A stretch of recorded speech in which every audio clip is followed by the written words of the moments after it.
galera, tudo bem? Eu me chamo Tainara e juntamente com a Mayra e o Flávio vou abordar um pouquinho sobre um tema muito importante, as conferências ambientais. Mas então, quem somos nós? Somos acadêmicos de Engenharia Química da Universidade Tecnológica Federal do Paraná, campus Ponta Grossa. A UTF-PR é uma faculdade pública que possui 13 campos espalhados pelo estado, oferecendo cursos técnicos e graduação nas áreas de engenharia e tecnologias, bem como programas de mestrados e doutorados. É uma instituição completa e vale muito a pena conhecer um pouquinho mais sobre. Bom, afinal, o que são as conferências ambientais? São reuniões nas quais os líderes de diversos países discutem e criam projetos para o desenvolvimento sustentável, unindo o crescimento econômico com a preservação. As conferências ambientais resultam em protocolos internacionais, que nada mais são que acordos que organizam a utilização dos recursos no planeta.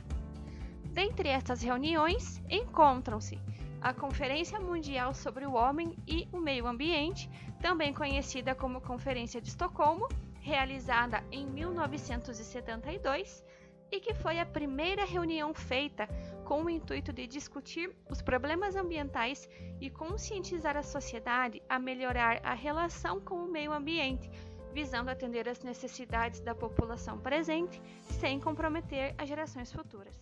Em 1985, um conjunto de nações reuniu-se na Áustria, manifestando uma enorme preocupação quanto aos possíveis impactos causados pelo fenômeno da redução da camada de ozônio.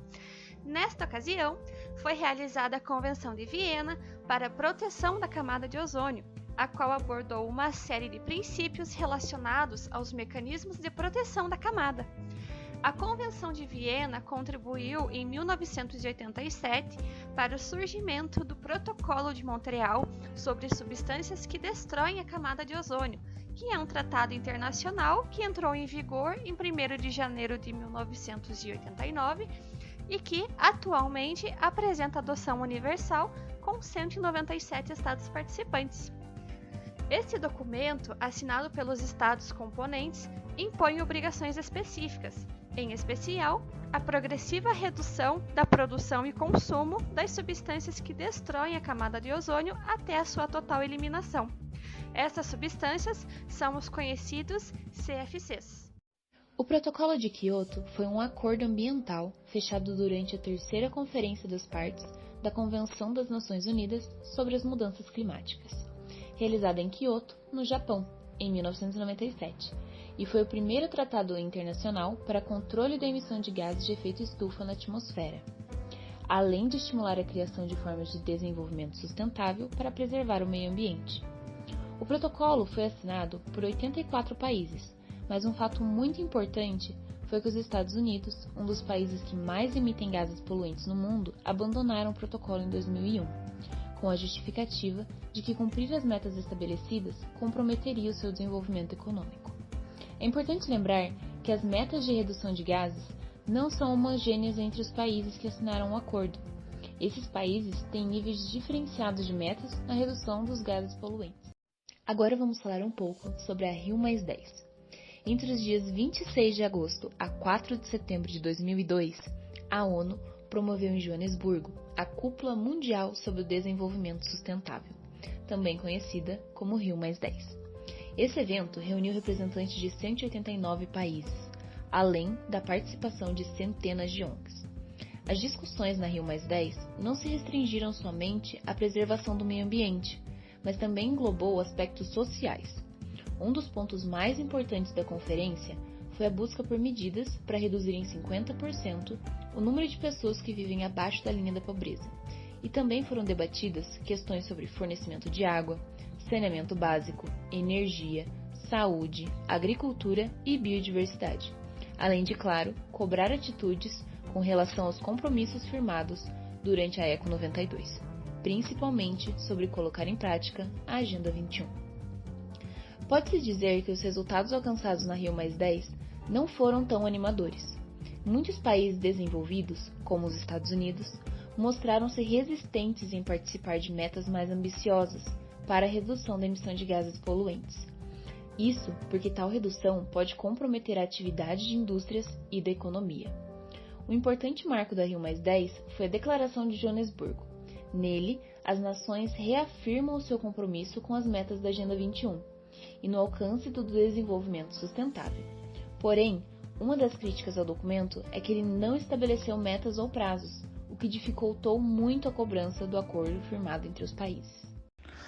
A Rio+20 foi uma conferência das Nações Unidas sobre desenvolvimento sustentável do planeta, conhecido popularmente pela sigla CNUDS ou Rio+20. Foi uma conferência realizada na cidade do Rio de Janeiro, entre os dias 13 e 22 de junho do ano de 2012. O objetivo dessa conferência era que a renovação com o compromisso político e também com o desenvolvimento sustentável fosse discutido. Diversos chefes de Estado de mais de 190 nações participaram dessa conferência realizada pelas Nações Unidas. No evento, os participantes propuseram diversas mudanças, principalmente no que diz respeito em como estão sendo utilizados os recursos naturais do planeta. Além disso, discutiu-se também sobre questões do meio ambiente e a respeito de questões sociais, como falta de saneamento básico e moradias. O objetivo da Conferência das Nações Unidas foi a reafirmação e a renovação da participação dos líderes dos países em relação ao desenvolvimento sustentável na Terra. Por isso, o evento foi visto como uma segunda etapa da Cúpula da Terra, conhecida também como Eco 92, que aconteceu no Rio de Janeiro há mais de 20 anos. Os principais temas debatidos durante a Rio+20 fora os processos e também a importância da economia verde, maneiras de eliminação e erradicação da pobreza, governança internacional no campo do desenvolvimento sustentável, balanço em relação ao meio ambiente dos últimos 20 anos e ações que possam garantir que o planeta se desenvolva de maneira sustentável. O documento final da Rio+20 apresenta diversas intenções e acaba por jogar para os próximos anos a definição de algumas medidas práticas para garantir a proteção do meio ambiente. Muitos analistas disseram que a crise econômica mundial, principalmente que ocorreu nos Estados Unidos e na Europa, acabou prejudicando a tomada de decisões consideradas práticas e ainda as negociações. O Acordo de Paris é um compromisso internacional discutido entre 195 países, com o objetivo de minimizar as consequências do aquecimento global.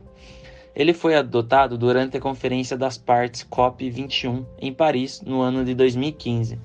O mais recente tratado internacional é o Acordo de Paris, adotado em 2015 durante a 21ª Conferência das Partes. O Acordo de Paris tem como objetivo fortalecer a resposta global à ameaça das mudanças climáticas. Ele foi aprovado pelos 195 países que se comprometeram em reduzir emissões de gases de efeito estufa. Isso se resume em manter a temperatura média da Terra abaixo de 2 graus, acima dos níveis pré-industriais, além de esforços para limitar o aumento da temperatura até 1,5 graus acima dos níveis pré-industriais. Os países desenvolvidos também se comprometeram a conceder benefícios financeiros aos países mais pobres, de modo que possam enfrentar as mudanças climáticas. O Brasil concluiu sua ratificação ao Acordo de Paris em 12 de setembro de 2016. As metas brasileiras, de acordo com a ONU, são reduzir as emissões de gases de efeito estufa em 37% abaixo dos níveis de 2005 em 2025. Em sucessão, reduzir as emissões de gases de efeito estufa em 43% abaixo dos níveis de 2005 em 2030. O mais recente acontecimento sobre o Acordo de Paris foi a saída dos Estados Unidos, anunciada em junho de 2017. Essa notícia foi recebida com bastante preocupação, pois os Estados Unidos é um dos maiores poluidores do planeta. Muito bem! Agora que você já está expert no assunto, que tal respondermos algumas perguntinhas que caíram em vestibulares sobre o assunto? Bom, a primeira pergunta é da Universidade Federal do Paraná, retirada do vestibular de 2018. A pergunta diz o seguinte: decisão de Trump gera onda de críticas no mundo. Grande decepção, irresponsável, equivocada. As reações ao anúncio do presidente americano Donald Trump de que vai retirar os Estados Unidos do Acordo de Paris sobre o clima foram negativas em todo o mundo. A notícia acima menciona as reações de outros países após o presidente dos Estados Unidos anunciar que não respeitará o acordo firmado entre 195 países para reduzir emissões de gases de efeito estufa no contexto do desenvolvimento sustentável. O objetivo do acordo é voltado à redução na emissão, principalmente do gás. Então, conforme explicado anteriormente, a gente sabe que o principal gás causador do efeito estufa é o dióxido de carbono. Logo, a alternativa correta é a letra B. Nossa segunda e última questão foi retirada do Instituto Federal de Sergipe, e ela diz: como ficou conhecida a Conferência das Nações Unidas sobre Desenvolvimento Sustentável ocorrida em 2012, que contribuiu para definir a Agenda do Desenvolvimento Sustentável para as próximas décadas? Então, como foi explicado, essa conferência ela é também conhecida pelo nome Rio+20 ou CNUDS, a conferência que ocorreu na cidade do Rio de Janeiro no ano de 2012. Logo, a alternativa correta é a alternativa C. Então, pessoal, é isso. Esperamos que vocês tenham gostado. Qualquer dúvida, estamos à disposição. E segue em anexo também um documento com mais questões sobre o assunto que caíram no vestibular para vocês darem aquela treinadinha básica. Sucesso para todo mundo. Muito obrigada!